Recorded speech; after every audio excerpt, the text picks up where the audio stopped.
বিয়ে না করলে দ্রুত বিয়ে করে নিন, কারণ খুব শীঘ্রই বিয়ের কার্ড চালু হবে।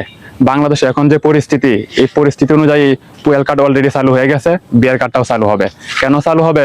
কারণ হইলো এই ইরান ইসরায়েল যুদ্ধতে বাংলাদেশ কিন্তু ইরানের বিপক্ষে অবস্থান নিছিল, যার কারণে বাংলাদেশি জাহাজ ইরান আটকায় দিছে। ইরান যেহেতু বাংলাদেশি জাহাজ আটকায় দিছে, এখনই মনে করেন যে পুয়েল কার্ড চালু হয়ে গেছে। এখন বিয়ের কার্ড কেন চালু হবে? বিয়ের কার্ড চালু হওয়ার প্রধান কারণ হলো বিয়ে করতে গেলে কি প্রয়োজন? গাড়ি প্রয়োজন। গাড়ি চলতে গেলে কি প্রয়োজন? তেলের প্রয়োজন। এর তেল সংকট, আবার কারেন্টের সংকটের সম্ভাবনা দেখা যাচ্ছে, বিদ্যুৎ কেন্দ্রগুলো বন্ধ হয়ে যাচ্ছে।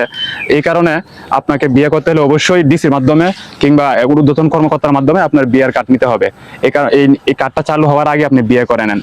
যদি না করেন তাহলে কিন্তু অ্যাপ্লাই করতে হবে, অপেক্ষা করতে হবে, তারপর আপনি কাঙ্ক্ষিত আপনার প্রিয় মানুষটাকে পাইতেও পারেন। আবার এই অপেক্ষার মাঝখানে অন্য কারো হাত ধরে চলে যাওয়ার সম্ভাবনাও কিন্তু কিছু না কিছু থাকেই। এই কারণে বলছি বিয়েটা করে নেন, সময়টা কিন্তু বেশি ভালো না।